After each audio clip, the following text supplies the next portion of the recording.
It's 8 p.m. and here are our top stories. Get ready, Denver. Stanley Cup celebrations are almost here. We're expecting literally hundreds of thousands of Avs fans to descend upon downtown and celebrate. An avalanche of fans ready to descend upon downtown, and safety is a top priority. We're ready to respond and assist our residents to ensure that they're going to be safe. Tonight, we're getting you prepared before the festivities begin. We just want to encourage people to take some extra precautions. When we said bring home the cup, we didn't just mean anyone's home. The kitchen lit up. I'm just like, what's happening? One wrong turn with Lord Stanley turns into a surprise delivery for total strangers. He opened it, and here's this sparkling thing in this box with this velvet cover. I said, "Can I touch it?" And he goes, "Oh yeah, you can touch it." Look at this. Crews are painting downtown Denver burgundy and blue, and you know why. This is all highlighting tomorrow's championship parade route, and they're even changing street signs in honor of the Avs. The city is prepared for a party tomorrow as hundreds of thousands of people plan to make their way out to celebrate the Avalanche's Stanley Cup victory. Good evening and thank you for watching Denver 7 News on Local 3. I'm Jessica Porter. I'm Danny New. Denver 7 is your home for the Colorado Avalanche 2022 Championship Parade and Rally. Tonight we're making sure that you know everything you need to know so you can plan properly. So everything starts at 10 tomorrow morning. The city says it's important, though, to get to downtown early to try and beat all the traffic. So here's a look at the parade route. The parade starts at Union Station, heads down 17th Street to Broadway, and ends at Civic Center Park. RTD says that several bus and light rail routes will be impacted because of the closures downtown. And our Rob Harris is live downtown with more info for us. Hey, Rob.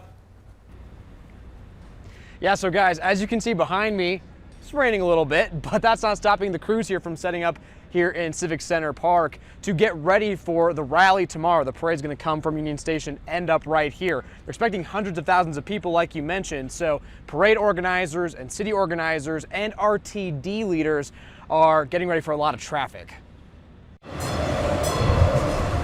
RTD plans to get a lot of fans to and from the celebration, but Thursday morning at 10 a.m., Convention Center Station will be the end of the line for the D&H lines. RTD will be making quite a few changes to adapt. The L line will shut down at 9 a.m.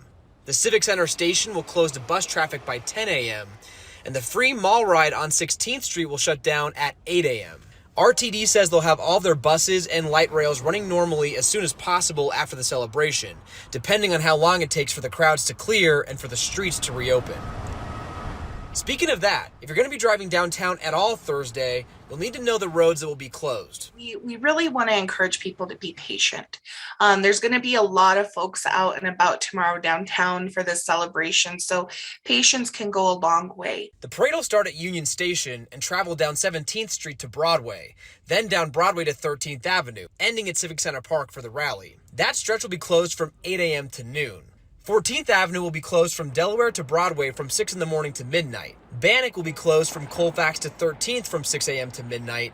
And Cherokee will be closed from Colfax to 13th from 6 a.m. to 5 p.m. If you want to bypass the traffic and the closures, the Avs are encouraging you to bike or scooter to the celebration. There will be scooter parking in the grassy area off Colfax on the east side of the Wellington Webb building. We're expecting quite a bit at Civic Center Park. We know that we're going to have a VIP area as well as our Avalanche players, and then a lot of members of the community. So the rally here at Civic Center Park starts at 9 a.m., but city leaders say they're going to let people start showing up as of 7 a.m. if they want to get as good of a seat as possible to see the stage behind me. The parade starts at 10 a.m., and parking in garages will probably set you back even more than usual because of that event pricing. So if you want to avoid the traffic and the parking costs, you can either ride share down here, or if you want to enjoy all this from the comfort of your own living room, we got you covered here on air, and we'll also be streaming it starting with the rally and the parade tomorrow at, again, 9 a.m. and 10 a.m. Danny? Thank you, Rob. And yeah, hang out with us if you don't feel like dealing with the traffic. However, if you are going, totally understand, and Denver's Office of Emergency Management has some safety tips for everyone, which I would like to read to you now, just in case. First thing, please keep your distance from the floats and do not run beside them. That would be dangerous. Also, maybe write your name, address, and phone number on a piece of paper and place it in your child's shoe in case you get separated. Carry an emergency health card with your information. And as always, If you drink, please do not drive. First responders will be along the route, so if you have any trouble, you can always flag one of them for medical assistance, and the American Red Cross will also be there providing support. And with so many people expected at the parade, space downtown will be tight. And that has organizers asking fans to be mindful and limit what they bring. The city is asking fans not to bring the following: chairs or seating of any kind, blankets, tarps, beach towels, umbrellas, all of those not allowed. Large bags, including backpacks or beach bags, inflatable objects like beach balls or latex balloons. The city also wants people to leave their dogs at home, with the exception of service animals. So probably going to need some bottled water, some sunscreen, and Chief Meteorologist Mike Nelson joins us now with a little forecast for the parade. Mike, what are the chances of storms tomorrow morning? Storms tomorrow morning to about midday, small. Later in the afternoon, a big chance of storms. Right now, scattered showers and thunderstorms continue along the Front Range and up into Larimer County, and a lot of stormy activity continues out toward the Glenwood Canyon area, where there is a flash flood warning in effect until 10 p.m. tonight. Cold front is coming our way. Here's what it's going to do. Today we had highs that reached 93 in Denver, 103 out at Ray. It's still pretty warm out there, still 81 degrees in Denver, but as that front comes through, cooler weather for tomorrow. We're going to be lucky. We're going to be dry through the parade, but not by much, maybe an hour or two. So if you're going to plan to spend the day downtown, make sure you bring some rain gear, because by about 2 o'clock in the afternoon, we'll see thunderstorms likely, and it'll be stormy and cooler later in the day, and that'll continue into Friday. Your full 7-day forecast coming up in about 10 minutes. Thank you, Mike. Best in the biz right there. All right, we're partnering with Altitude Sports to cover all the fun live on Denver 7 on the denverchannel.com. You can stream it there too. And then our pre-parade coverage starts at 4:30 tomorrow morning, and then our parade show begins at 9:30.